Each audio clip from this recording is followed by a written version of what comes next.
नमो अरिहन्ताणं नमो सिद्धाणं नमो आयर्याणं नमो उवच्छायाणं नमो लोये सवसाहुणं मङ्गलं भगवान् वीरो मङ्गलं गौतमो गणी मङ्गलं कुन्दकुन्दार्यो जैन धर्मोस्तु मंगल सर्वमंगलमांगल्यं सर्वकल्याणकारकं प्रधानं सर्वधर्माणां जैनं जयतु शासनं जैनं जयतु शासनं मंगलमय मंगलकरण वीतराग विज्ञान नमो ताहि जाते भई अरहंतादिमहान करि मंगल करियो महा ग्रंथ करण कुबकाज जाते मिले समाज सब पावे निज गुण राज पावे निज गुण राज। पवित्राग देव शास्त्र गुरु भगवान की जय। श्री समाधि मरण विषय के ऊपर अपनी चर्चा चल रही है। पंडित श्री सदाशिवदास जी ने जो समाधि मरण के ऊपर अपने विचार बताए हुए हैं उसके ऊपर अपनी चर्चा चल रही है। वह कल हमने देखा था कि समाधि मरण जो है वो जीव जो अंगीकार करता है अब उसको नवीन शरीर धारण नहीं होगा, और अगर हो गया तो कौन सा होगा? देवों का, देवलोक में, स्वर्गति में, अहमेंद्र आदि देवलोक में उनका जन्म होगा और उस रूप से उनके शरीर की प्राप्ति होगी, यानी संयोग में उन शरीर की प्राप्ति होगी। तो अब फिर ऐसा आचार्य देव कहते हैं, तो पंडित जी कहते हैं तो फिर अब क्यों भय करता है? और फिर अंत में कहते हैं कि अगर ऐसा वस्तु स्वरूप है कि इस भव में भी तू है और परभव में भी तू है। समझना क्या तर्क दिया था पंडित जी ने। इस भव में तू ऐसा कहता है कि मैं परभव में जाऊंगा तब मेरा क्या होगा, यानी तू ये नक्की तो कर रहा है स्वयं ही कि परभव में भी तू ही है, अन्य कोई नहीं है। इस भव में भी तू है, परभव में भी तू है, दोनों भव में तू है। जब इस भव में भी तू है और परभव में भी तू है, जब दोनों भव में तू है, उसका मतलब कि तेरा नाश नहीं होगा, तेरे चैतन्य का विनाश नहीं होगा, और आत्मा ज्ञान शरीर ही है। तो इसलिए पंडित जी कहते हैं अब तो वो इस शरीर के प्रति मोह छोड़। इस शरीर जर्जरित है, तेरे रखने से रहता नहीं है, इसमें अनेक रोग व्याधियाँ आदि आते रहते हैं।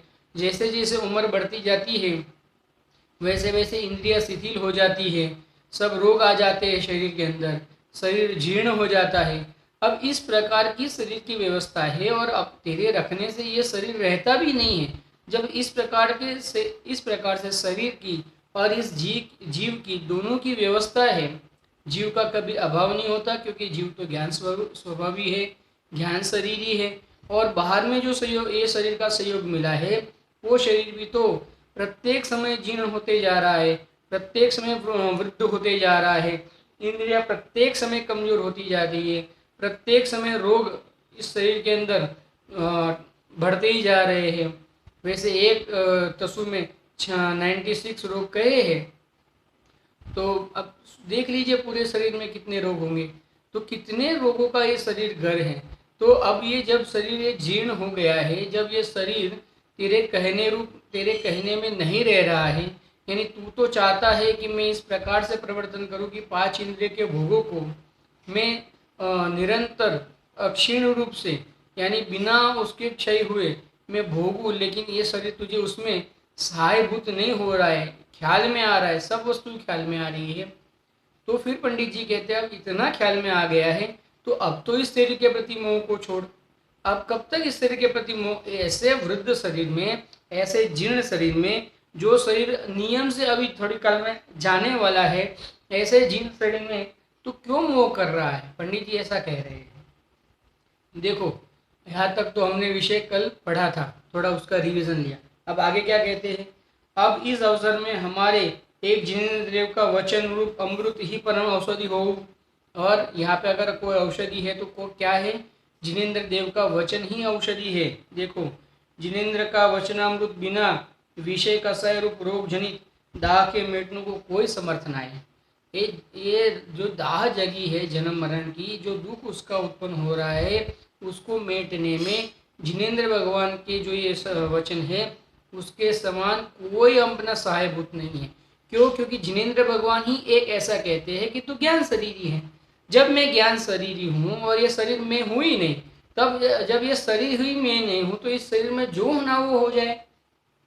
इस शरीर को रहना है रहे, जाना है जाने, इसमें रोग घुस जाए, व्याधि घुस जाए, जो होना है वो। अब ये जब ये शरीर में हुई नहीं, तब ये किस बात का भय और किस बात का दुख और किस बात की आकुलता, समझना कुछ है नहीं। तो इसलिए पंडित जी कहते हैं कि इसके लिए अगर कोई इसमें सहायभूत है, ये इसके निमित्त से जो अंतरंग में खेद उत्पन्न होता है, भय उत्पन्न होता है, दुख उत्पन्न होता है, उससे छुड़ाने में अगर कोई हेतुभूत हो, निमित्त भूत हो, तो कौन है? जिनेंद्र देव के वचन ही है। क्योंकि जिनेंद्र देव के वचन है ना, वो स्वयं जिनेंद्र देव ने अपने स्वरूप की रक्षा की थी। अपने स्वरूप को ये देह आदि, ये जन्म मरण आदि उससे छुड़ाया हुआ है, रोगों से छुड़ाया हुआ है, स्वयं जन्म मरण से रहित हुए हैं। और जो स्वयं जन्म मरण से रहित हुआ है, जब वो अपने माध्यम से ये बात बताता है तो उसका अर्थ ये सिद्ध हो जाता है कि वो, देखिए, जैसे जिसको जिस बात का नॉलेज हो, हम उसी से वो बात समझना चाहते हैं, हम दूसरे से वो बात समझना नहीं चाहते। अब जिसके पास कंप्यूटर का बिल्कुल नॉलेज नहीं हो, संस्कृत बहुत जानता हो लेकिन कंप्यूटर का बिल्कुल नॉलेज नहीं हो, और अगर अपना कंप्यूटर बिगड़ जाए तो हम क्या संस्कृत वाले के पास जाएंगे या कंप्यूटर वाले के पास जाएंगे? सिंपल सी बात है, कंप्यूटर वाले के पास जाएंगे। क्यों? क्योंकि उसको इस बात का पता है, नॉलेज है, वो जानता है कि इसमें क्या है क्या नहीं है, क्या खराबी हुई है, किस हिसाब से उसको सुधारा जा सकता है, उसको सब पता है। इसके लिए हम अगर जाएंगे तो उनके पास जाएंगे, इसके क्योंकि उसने उसमें मास्टरी की है, उसने उसमें अपना पूरा उपयोग लगाया हुआ है, और उसका उस पूरी वस्तु का उसको ज्ञान है। वैसे ही जिनेंद्र भगवान ने अपने चैतन्य स्वरूप में उपयोग लगाया है, और जैसे ही अपने चैतन्य स्वरूप में उपयोग लगाया तो उनको ख्याल में आ गया क्या कि ये चैतन्य स्वरूप तो चैतन्यमय है, ये जड़ शरीरमय नहीं है, अरे दुख रूप भी नहीं है, आकुलता रूप भी नहीं है। जैसे ही ये ख्याल में आया तो उनको क्या हुआ? आनंद हुआ, अचिंत्य आनंद प्रकट हुआ पर्याय में। और जैसे ही पर्याय में अचिंत्य आनंद प्रकट हुआ तो क्या हुआ? शरीर के प्रति का मोह टूट गया, छूट गया। अब ये बात किसने बताई? किसके माध्यम से हमने ये बात जानी? जिनेंद्र परमात्मा के माध्यम से। इसके लिए क्या कहते हैं? जिनेंद्र भगवान के समान ये औषधि, देखो, कोई रोग जनित दाह को मिटने में कोई समर्थ नहीं। देखो क्या कहते हैं, बाह्य औषध आदि को तो असाता कर्म के मन उदय होते किंचित काल एक को रोग को उपशम करें। बाहर में जो औषधि है वो तो अगर हमारा असाता कर्म का उदय अगर है, असाता कर्म का उदय, असाता नहीं, साता कर्म का उदय है, वो आ जाए, या असाता कर्म का उदय मंद हो जाए, तो वो दवाई असर करती है। देखो जैसे हमारे कोई रोग हो जाए और हम कोई दवाई लेंगे, तो हम दवाई लेने से समझो रोग ठीक हो जाता, हमें दिखता है। तो जो रोग ठीक हो गया वो किसके माध्यम से हुआ? दवाई के माध्यम से हुआ। दवाई के माध्यम से रोग ठीक ठीक नहीं होता है, दवाई निमित्त है। रोग को ठीक होने में हेतु कौन है? अपने साता कर्म का उदय है और असाता कर्म का मंद उदय। असाता कर्म का मंद उदय और साता कर्म का उदय। असाता कर्म का मंद उदय, उतना उतना साता कर्म का उदय, समझना। तो इस प्रकार से वो हेतु भी वो है, दवाई समझना, दवाई हेतु भी नहीं है। रोग का आना, रोग का जाना तो अपने काल में अपने आप होता है, वो तो दवाई तो निमित्त का निमित्त है। निमित्त भी कोई है तो साता असाता कर्म है, पर दवाई तो निमित्त का निमित्त है। और वो भी दवाई भी अगर निमित्त भी है तो वो कोई एक रोग को दूर कर सकती है। जैसे कोई दवाई है, जैसे मुझे अगर बुखार आया हो तो मुझे सर्दी की दवाई बुखार में काम नहीं आएगी, और अगर मुझे सर्दी हो गई हो तो बुखार की दवाई सर्दी में काम नहीं आएगी। बुखार की दवाई बुखार में ही काम आएगी, और सर्दी की दवाई सर्दी में ही काम आएगी। हार्ट अटैक हुआ हो तो कैंसर की दवाई काम नहीं आएगी। हार्ट अटैक हुआ और कीमोथेरेपी कर लेवे तो मर जाए, और कैंसर हुआ हो और हार्ट अटैक की दवाई ले ले तो भी मर जाए। तो क्यों ऐसा है? क्योंकि वो दवाई एक रोग को ही दूर करने में निमित्त है। निमित्त का भी निमित्त, वो भी एक रोग को ही दूर करने में निमित्त है। एक दवाई सर्व रोग को दूर करने में निमित्त नहीं है। लेकिन ये जो जिनेंद्र भगवान की जो वाणी है, जो औषधि है, वो तो सर्व जन्म मरण। अब अगर ये जन्म मरण में रहित हो जाओ, ये शरीर ही नहीं मिले, तो शरीर के माध्यम से तो रोग थे, और अगर शरीर ही नहीं मिले तो फिर रोग ही कैसे रहेंगे। फिर ये शरीर ही नहीं मिले अगर मुझे, तो फिर ये शरीर के माध्यम से रहे हुए रोग कैसे मिलेंगे मुझे, मिल ही नहीं सकते। तो यानी अगर सर्व रोगों का अभाव करना हो तो एक जिनेंद्र देव की जो अमृत वाणी है, कि जिसमें ये बताया कि आत्मा तो ज्ञान शरीर ही है, चेतन तो ज्ञान शरीर ही है, मैं तो ज्ञान शरीर हूँ, जो ये बात बताई कि मैं तो ज्ञान शरीर हूँ, यानी मैं जड़ शरीरी नहीं हूँ, जो ये बात बताई, तो ये अपना कार्य हो गया, अपना काम हो गया। क्या हो गया? अनंत जन्म मरण का जो रोग था, वो तो कोई एक आधा रोग अगर वो भी हमारा साता कर्म का उदय हो तो वो ठीक करने में हेतु है। यहाँ तो हमारे सर्व रोगों का अभाव एक साथ, क्योंकि जब शरीर ही नहीं रहेगा तो शरीर के माध्यम से रोग ही नहीं रहेंगे। तो शरीर रोग का घर है ना, आत्मा थोड़ी रोग का घर है। आत्मा तो आनंद का घर है, ज्ञान का घर है, सुख का घर है, शांति का घर है, प्रभुता का घर है, विभुता का घर है। समझना, हम तो प्रभुता विभुता से भरे हुए हैं, हम रोगादि से भरे हुए नहीं है। ये रोगादि से भरा हुआ तो शरीर था। अब जब शरीर ही नहीं मिलेगा, शरीर ही जब सहयोग में नहीं आएगा, तो फिर जब जिस के माध्यम से रोग आ रहे थे वो माध्यम ही नहीं रहेगा तो रोग कैसे आएगा। इसके लिए सर्व रोगों का अभाव अगर उसमें कोई हेतुभूत हो तो जिनेंद्र भगवान की औषधि है, और कोई नहीं है। न्याय है सब, ये जिनागम में बिना न्याय के कोई बात ही नहीं है। समझना, ऐसे कोई मस्का पॉलिश वाली बात नहीं है यहाँ पे, या कोई मस्का पॉलिश होता ही नहीं है। आप समझना, देखिए क्या कहते हैं, किंचुत को रोग उपशम करे है, और जो देह अनेक रोग नहीं करी भरा हुआ है, और ये जो देह है वो अनेक रोग के रोग का घर है, और कदाचित एक रोग मिटा तो अन्य रोग जनित घोर वेदना भोगी करी हूँ, मरण करना ही पड़ेगा। कोई एक आधा रोग मिटा तो दूसरा रोग, जैसे अभी कई हमने देखे हुए कहीं कि कोई एक आधा रोग, समझो हार्ट का रोग हुआ हो, तो हार्ट का उसका ऑपरेशन ठीक हो जाए, लेकिन उसके माध्यम से उसको जो भय घुस गया हो, उसके माध्यम से उसका बीपी इतना हाई हो जाए कि वो बीपी कंट्रोल में ही नहीं आया और मर जाए। देखो अभी हुआ था हार्ट अटैक, हार्ट की समझो डॉक्टर ने ऑपरेशन भी किया, और योगानुयोग उस प्रकार का साता कर्म का उदय आया और वो हार्ट की बीमारी दूर हो गई। लेकिन दूसरा रोग जो उसके माध्यम से जो उसको भय अंदर में इतना हो गया कि मैं मर जाऊंगा, अरे हाय हाय मैं मर जाऊंगा, इसके माध्यम से जो बीपी उसका बढ़ गया, अब वो बीपी कंट्रोल में नहीं आया दवाई के माध्यम से। देखो उसके वह असाता कर्म का उदय, तीव्र असाता कर्म का उदय, और आयु क्षय हो गया। तो वो एक आधा रोग तो ठीक हुआ, लेकिन बाकी उसके दूसरे रोगों की असह्य वेदना होती है। देखो मैं मर जाऊंगा, मैं मर जाऊंगा, इस प्रकार की। अरे कभी कभी ठीक हो जाए ना तो भी उसको ऐसा लगता है कि नहीं, अभी ये बोल रहे हैं कि मैं ठीक हो गया हूँ, लेकिन मैं ठीक नहीं हुआ, मुझे अंदर से ऐसा लग रहा है कि मैं बीमार हूँ, मुझे अंदर से ऐसा लग रहा है कि मैं बीमार हूँ।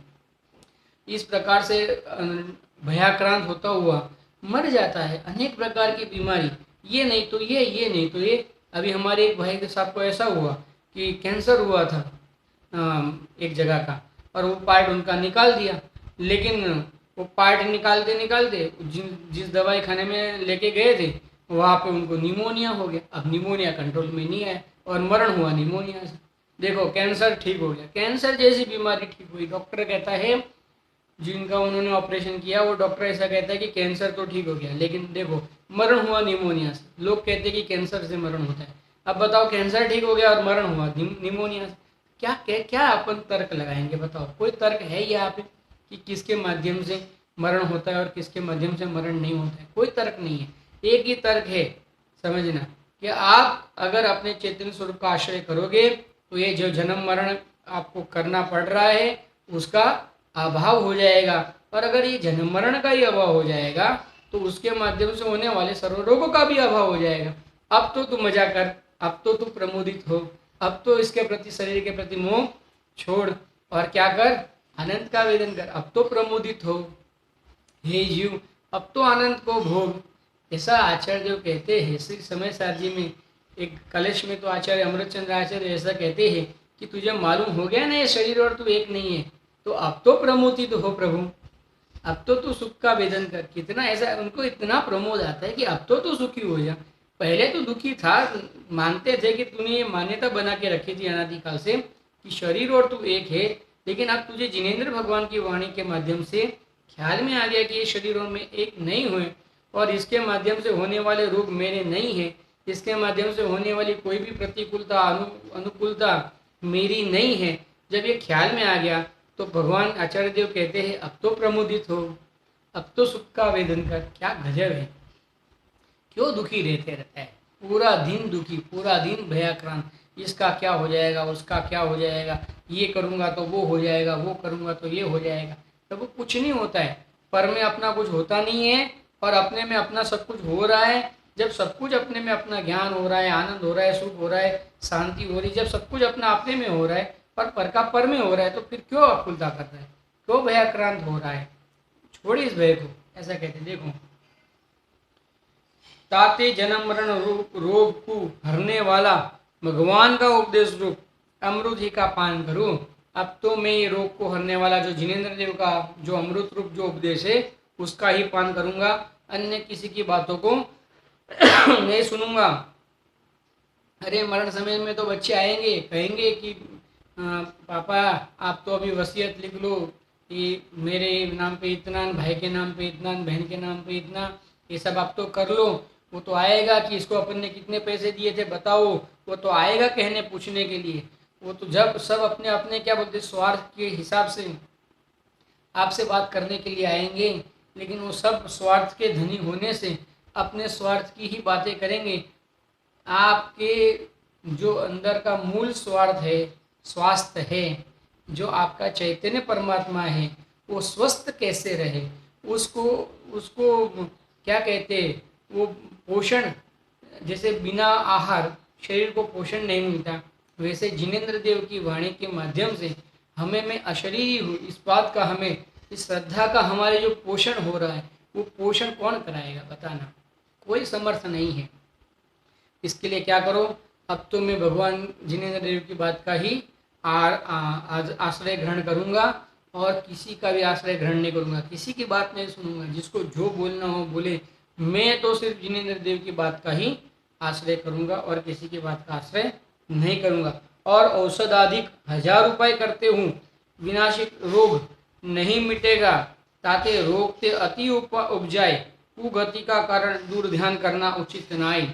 इसके लिए रोगों के माध्यम से दुर्ध्यान करना उचित नहीं, क्योंकि वो रोग का तो अगर मिटना होगा, अगर साता कर्म का बाहर में उदय होगा तो अपने आप मिटेगा, और अगर साता कर्म का उदय नहीं होगा तो नहीं मिटेगा। इसके लिए वहाँ पे जहाँ अपनी नहीं चलती हो, वहाँ पे बिना काम बिना प्रयोजन अपने उपयोग को नहीं लगाना चाहिए। अगर वहाँ पे जहाँ अपनी नहीं चलती हो वहाँ अगर हम अपना उपयोग लगाए तो उसको क्या कहते हैं, दूर ध्यान कहते हैं। दूर का ध्यान, अपना ध्यान नहीं, जो वस्तु अपनी नहीं है, दूर है, अपने से जुदी है, उसका ध्यान, उसको क्या कहते हैं, दूर ध्यान कहते हैं। देखो नाम भी है दूर ध्यान। रोग आवते हूँ बड़ा भला ही मानो, जो रोग ही के प्रभाव दे, ऐसा जीर्ण गल्या हुआ देहते मेरा छूटना होएगा। रोग नहीं आवे तो पूर्वकृत कर्म नहीं जरेंगे, और देह रूप महादुखदायी बंदी ग्रहते मेरा छूटना हूँ ना ही होत है। देखना क्या कहते हैं, अगर मरण नहीं आएगा तो मुझे मालूम कैसे पड़ेगा कि मैं जिसको अब तक अपना मान के रखता था, मान के रहा था कि ये मेरा साथ कभी नहीं छोड़ेगा ये शरीर, तो कैसे मरण रोग आएगा तभी ख्याल में आएगा, अरे मैं तो मान रहा था लेकिन ये तो मेरा साथ नहीं दे रहा है, तो ख्याल में आए ना ये मेरा साथ नहीं दे रहा है। तो आज साथ नहीं दे रहा है, यानी उसका मतलब उसने कभी साथ नहीं दिया था, पूर्व में भी उसने साथ तो नहीं दिया था। मैंने अज्ञान से माना था कि उसने मेरा पूर्व में साथ दिया था, उसने पूर्व में साथ दिया था, ये मेरा भ्रम था। उसने तो ना पूर्व में साथ दिया था, ना वर्तमान में साथ दे रहा है, ना कभी साथ देगा। इस प्रकार का जो हमें ज्ञान है वो कब ख्याल में आएगा, जब शरीर में रोग का प्रवेश हो जाएगा, तब हमें ख्याल में आएगा साक्षात कि ये देखो मैं तो ये मान रहा था कि ये शरीर मेरे साथ सदा काल टिकेगा, मैं तो मान रहा था, लेकिन रोग आया तो ख्याल में आ गया क्या कि अब ये शरीर मेरे साथ में नहीं रहेगा। तो ख्याल जैसे ही ख्याल में आएगा कि शरीर मेरे साथ में नहीं रहेगा, वैसे ही हमें ख्याल में आते हम क्या ख्याल में आ गया अरे ये शरीर तो मेरे साथ में रहने वाला नहीं है। मैं मान रहा था अज्ञान से, भ्रम से, कि ये शरीर मेरे साथ में रहेगा, लेकिन ये शरीर मेरे साथ में रहने वाला नहीं है। अब मैं इस शरीर से जो मोह था उसको छोड़ के अपने चैतन्य स्वरूप में अपना उपयोग लगाऊं और क्या करूं, संवर और निर्जरा को प्रकट करूं। देखो यही एक उपाय है और अन्य कोई उपाय नहीं है। और इसमें जो रोग हुआ ना, वो हेतु बना, अपने पुरुषार्थ को बढ़ाने में रोग हेतु बना। ध्यानी के तो उपसर्ग और रोग जो होते ना, वो हेतु बनते हैं, समझना। ये अपने चैतन्य स्वरूप का पुरुषार्थ बढ़ाने में हेतु बनते हैं। अज्ञानी के उसमें दुख में हेतु बनते हैं, ज्ञानी के तो पुरुषार्थ में ही हेतु बनते हैं। रोग आते ही, रोग शरीर में प्रवेश किया पर ज्ञानी ने जान लिया क्या, अरे मैं तो ये समझ रहा था कि ये मेरा साथ अनादिकाल देगा, लेकिन ये तो जैसे ही रोग आया इसने मेरा साथ देना छोड़ दिया। इसका मतलब पहले भी इसने साथ नहीं दिया था और आगे भी ये साथ नहीं दे सकता है, क्योंकि ये मेरा है ही नहीं। मेरा है नहीं, इसके लिए मुझे साथ नहीं दे सकता है। जैसे ही ख्याल में आया कि मेरा नहीं है, इसके लिए मेरे साथ में नहीं दे सकता है, तो उसके प्रति का ये इस जीव ने क्या किया, मोह को छोड़ दिया। और मोह को छोड़ के क्या किया, अपने चैतन्य स्वरूप का आश्रय ग्रहण किया। और जैसे अपने स्वरूप का आश्रय ग्रहण किया तो इस जीव को संभोर और निजरा की प्राप्ति हो गई। देखो क्या कहते हैं, तो उसमें हेतु कौन बना, रोग। गजब है, रोग भी संवर निजरा में हेतु बन सकते हैं, क्योंकि वेदना, सम्यक दर्शन में एक वेदना सम्यक तो भी कहते हैं ना। वेदना, वेदना क्या है, रोग के आश्रय से, दुखों के माध्यम से जो वेदना होती है उसका ज्ञान हो जाए और ख्याल में आ जाए कि ये तो दुख है, अरे ये मेरा स्वरूप नहीं, ये तो दुख है, मैं इसको अपना मान रहा था, इस शरीर को अपना मान रहा था, लेकिन ये तो दुख का घर है। ऐसे ख्याल में आ गया, वेदना के माध्यम से ख्याल में आ गया, तो उसको क्या हो गया, वही धर्म में सहायभूत हुआ। तो रोग, रोग भी निमित्त हो सकता है।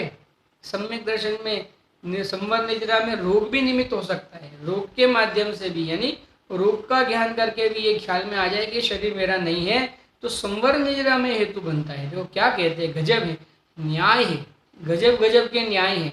हमें ऐसा लगता है कि रोग क्या होता है, हेतु क्या, देवशास्त्र गुरु को हेतु कहो। अरे भाई देवशास्त्र गुरु तो मूल हेतु है, लेकिन ये रोग भी हेतु है।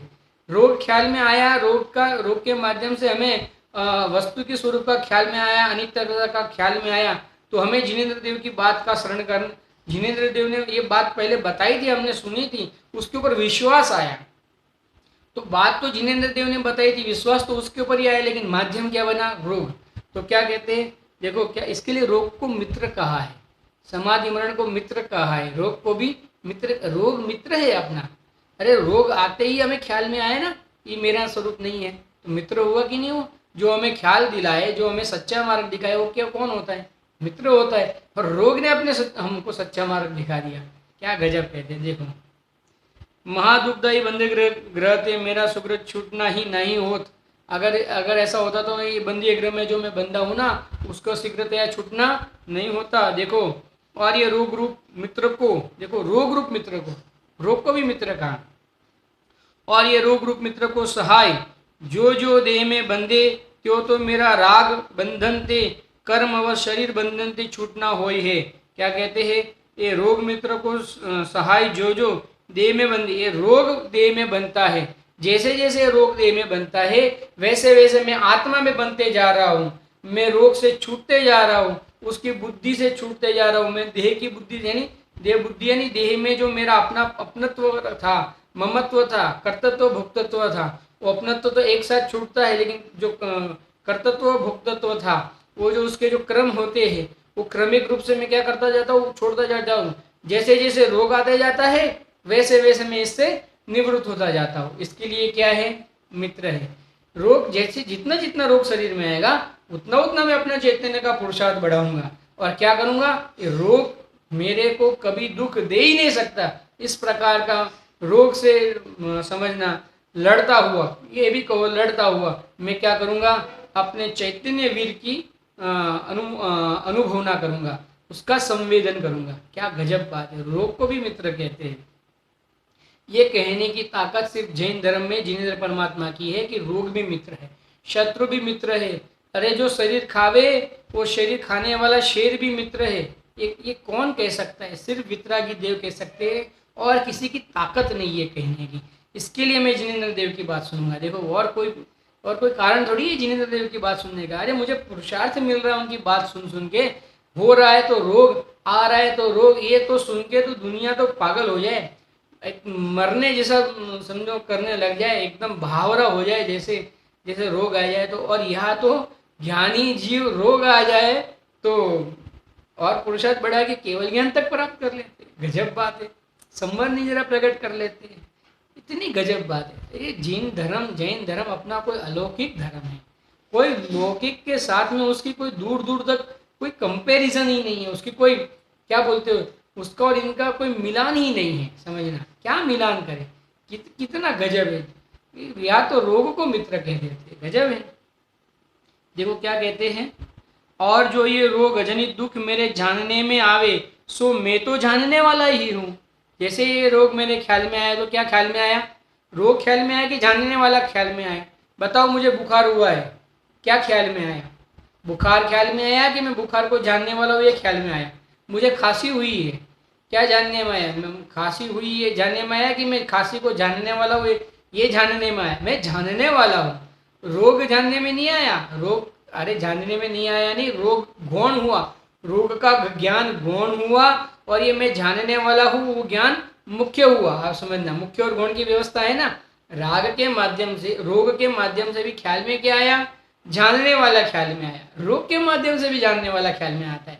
गजब है, क्योंकि मैं तो जानने वाला ही हूँ। रोग, देखो मुझे बुखार आया, न्याय सीधा, एकदम सीधा है। हम कहते हैं मुझे बुखार आया, तो अब आप बताओ, आपको बुखार आया कि बुखार का ज्ञान आया, बुखार का ज्ञान आया, बुखार नहीं आया।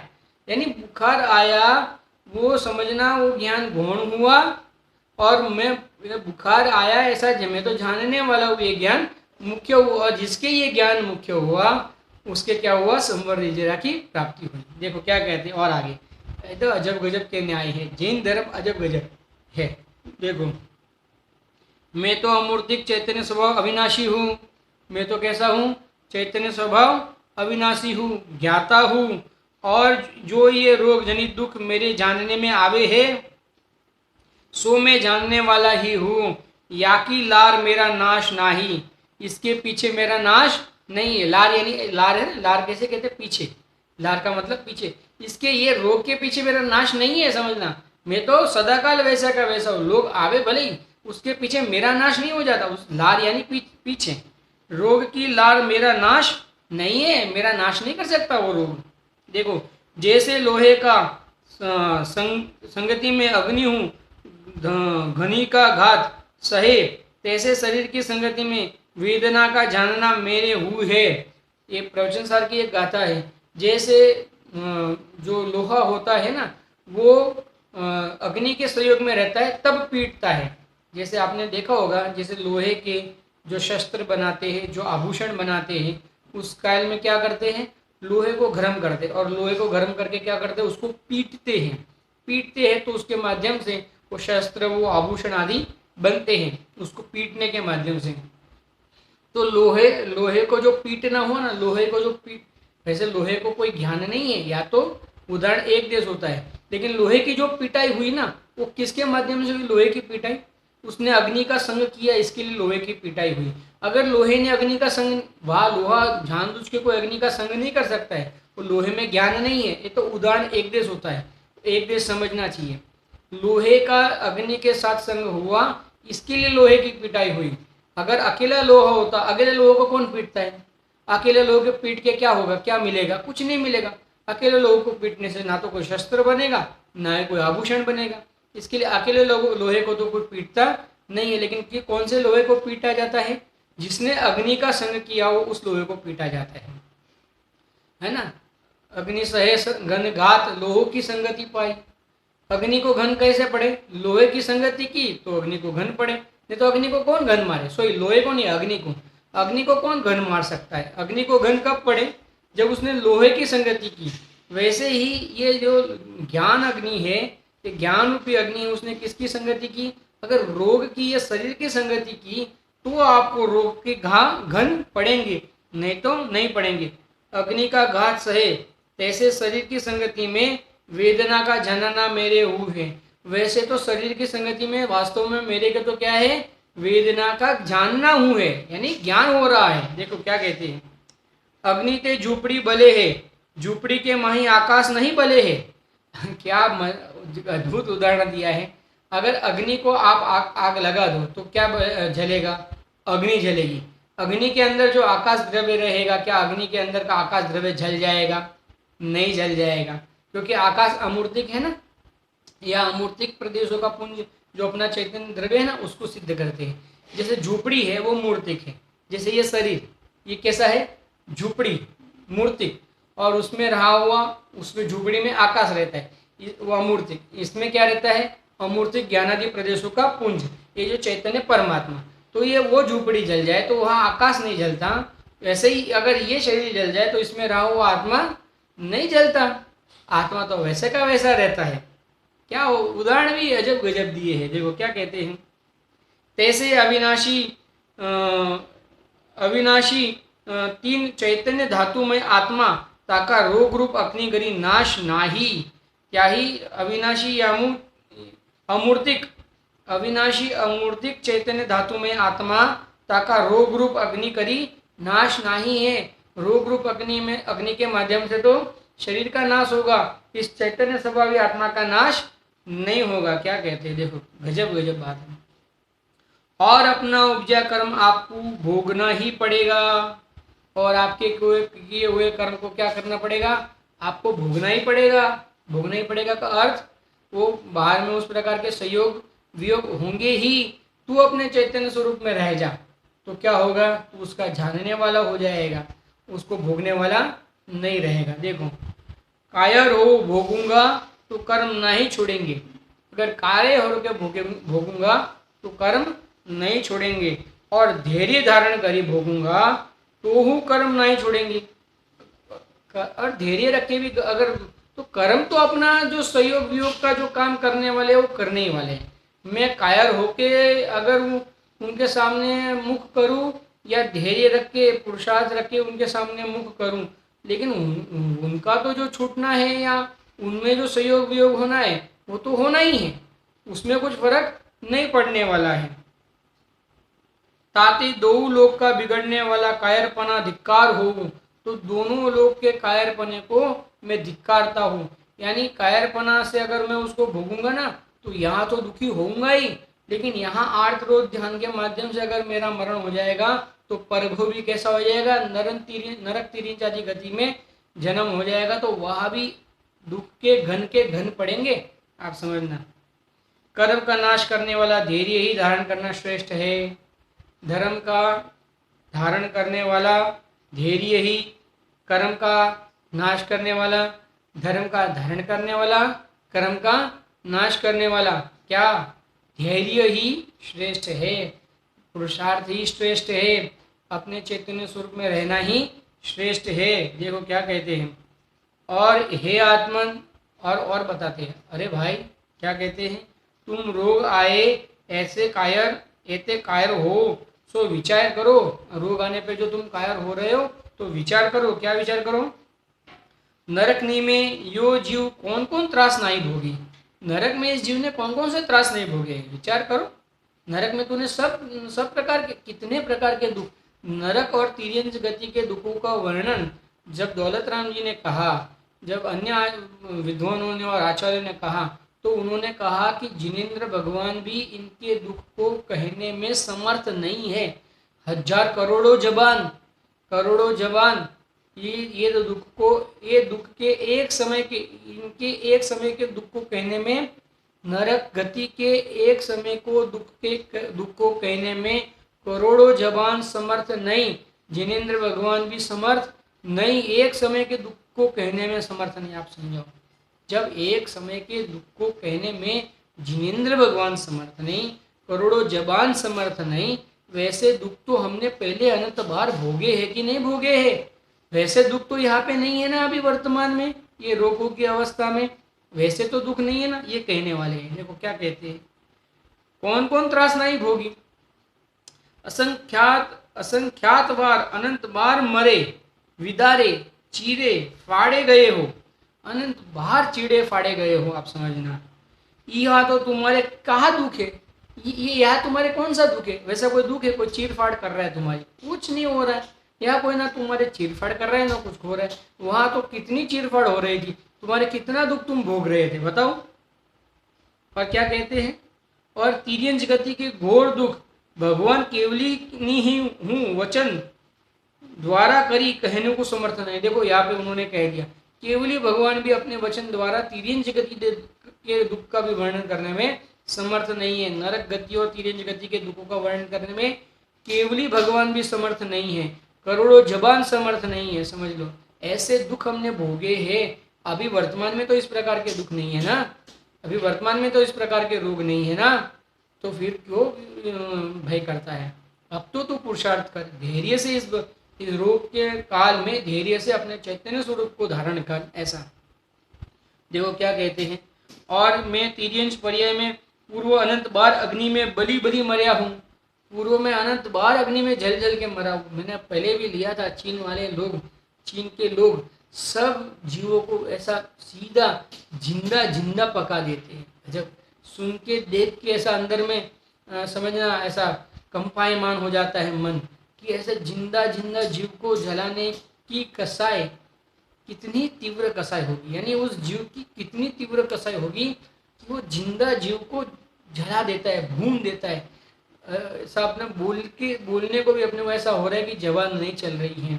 समझना, अपनी जो जबान नहीं चल रही है वो कार्य वहाँ पे हो रहा है, और वो दुख वो तिर्यंच गति का भोग रहा है। समझ लेना, आप थोड़ा सा विचारना, गंभीर होके विचारना कि जो हम बोलने में, हमें बोलने में भय लग रहा है, समझना, हमें बोलने में हम समर्थ नहीं हो रहे हैं, वो भय को वो तिर्यंच भोग रहा है।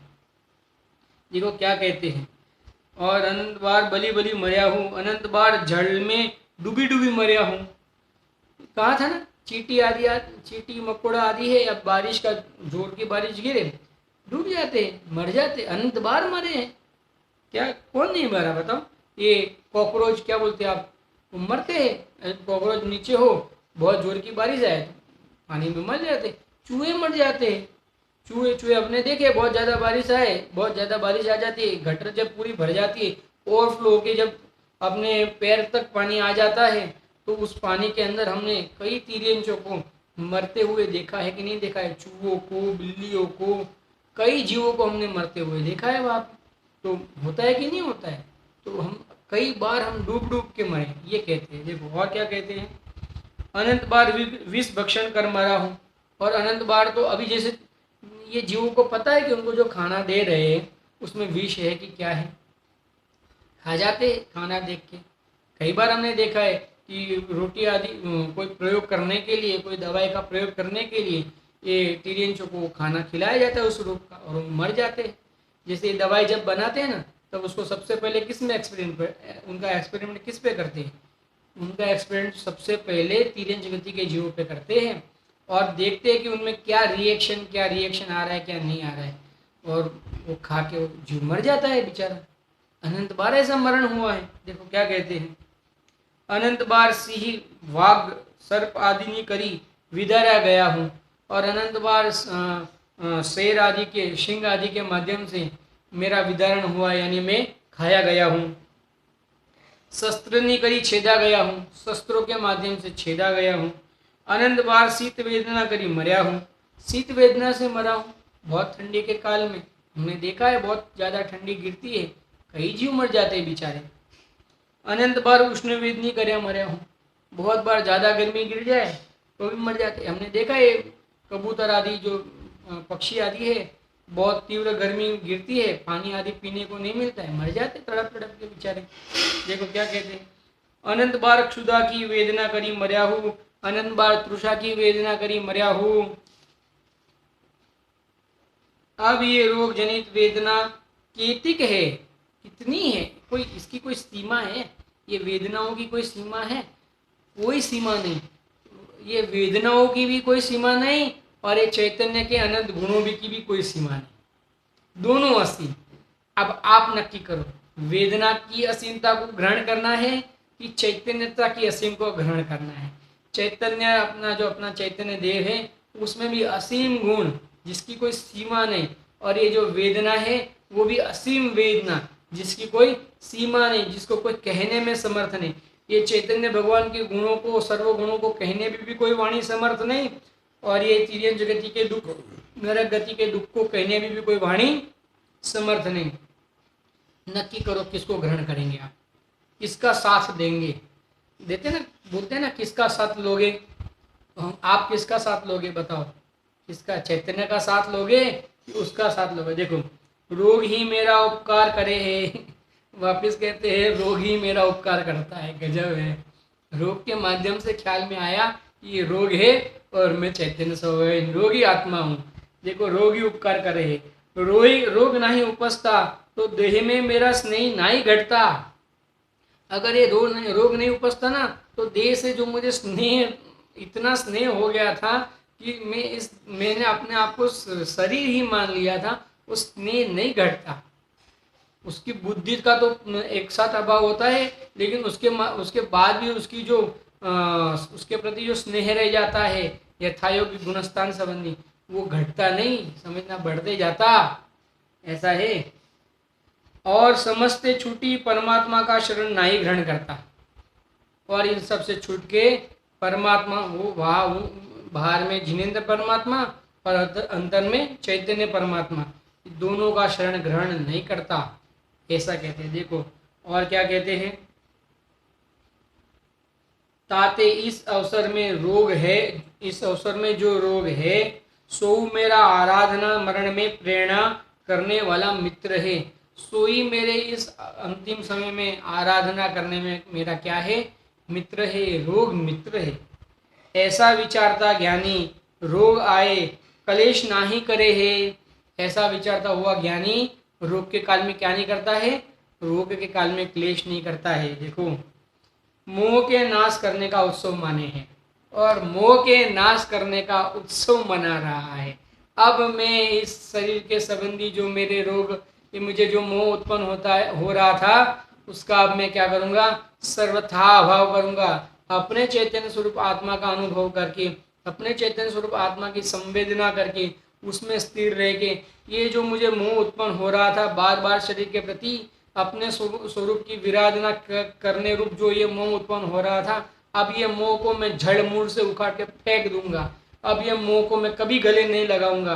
ये मोह का जो होना वो हो। अब मैं इस मोह के प्रति, इस शरीर के प्रति मेरा कोई उपयोग को मैं बर्बाद नहीं करूंगा। मैं तो अपने चैतन्य स्वरूप की अस्थि की मस्ती में मस्त रहूंगा। इस प्रकार से जिस जीव को रोग आ जाता है, ज्ञानी जीव को, तो ज्ञानी जीव रोग के काल में रोग के प्रति और शरीर के प्रति मोह के अभाव का पुरुषार्थ करते हैं। समझना, इसके लिए रोग भी, ज्ञानी का तो रोग भी मित्र है, अज्ञानी के तो जिनेन्द्र भगवान भी शत्रु समान। कहने का मतलब वो तो उनको शत्रु समझते। जिनेन्द्र भगवान कहेंगे तू तो चैतन्य है, अभी चैतन्य की बात मत करो, अभी तो हमको भोग भोगने दो। तो उनको जिनेन्द्र भगवान कैसे लगते, शत्रु लगते हैं। और ये भोग जो वास्तव में शत्रु का मतलब अहित करने वाले हैं, उसको भले लगते हैं। और ज्ञानी को जिनेन्द्र भगवान भले लगते हैं, और ये रोगादि भी भले लगते हैं। क्यों? क्योंकि रोगादि मुझे मेरे मोह के अभाव में हेतु बनते होने से उसके तो सब भले लगते हैं और इसके सब बुरे लगते हैं। ऐसा है भाई, वस्तु का स्वरूप ऐसा है। ज्ञानी सबको अपने ज्ञान स्वभाव से देखता है, और अज्ञानी सबको शरीर की दृष्टि से देखता है, मुंह की दृष्टि से देखता है, राग की चश्मे से देखता है। राग के चश्मे से देखने वाले को सब रागी दिखते हैं, मुंह के चश्मे से देखने वाले को सब मोही दिखते हैं, और ज्ञान के चश्मे से जो देखता है उसको सब ज्ञान दिखता है। उसको रोग भी ज्ञान दिखता है, उसको शरीर के माध्यम से भी ज्ञान होता है, उसको भगवान की वाणी के माध्यम से भी ज्ञान होता है, और साक्षात चैतन्य स्वरूप के अनुभव से भी ज्ञान होता है। ज्ञानी को तो हर समय ज्ञान होता है, और अज्ञानी को हर समय मोह होता है। ज्ञानी हर समय सुखी रहता है, अज्ञानी हर समय दुखी रहता है। ज्ञानी के हर समय पुरुषार्थ चलता है, अज्ञानी के हर समय कायरता चलती है। अब इसके लिए आप किसका शरण अंगीकार करोगे, नक्की कर लेना। आप किसका संग करोगे, नक्की कर लेना। आज ही नक्की करना कि हमें किसका संग करना है। क्या हमें इस रोगादि और शरीरादि का संग करना है, कि इसको जानने वाले ज्ञान स्वभावी आत्मा का संग करना है। अगर ज्ञान स्वभावी आत्मा का संग कर लेंगे तो इस रोग आदि भाव सर्व दोषों से तिर जाएंगे, और अगर शरीर का संग करेंगे तो फिर ये अनंत संसार में डूब के मरण होते जाएगा। इसके लिए हम ये अपने वस्तु स्वरूप को जान के हम इस रोगादि को भी अपना मित्र बना के उससे मोह का त्याग करके अपने चैतन्य स्वरूप की आराधना करें। ऐसे मंगल भावना के साथ अभी का वक्तव्य समाप्त करते हैं। कल आगे और विषय को बढ़ाएंगे। ओम नमः सिद्धेभ्य। सहजानंदी शुद्ध स्वरूपी अविनाशी हूँ आत्मस्वरूप। सहजानंदी शुद्ध स्वरूपी अविनाशी हूँ आत्मस्वरूप। सहजानंदी शुद्ध स्वरूपी अविनाशी हूँ आत्मस्वरूप। जहाँ वाणी के ज्ञान ते सूझे लोकालो, सो वाणी मस्तक नमो सदा देत हूँ। बोलो द्वादशांग में परमंगलकारी जिनवाणी मात की जय।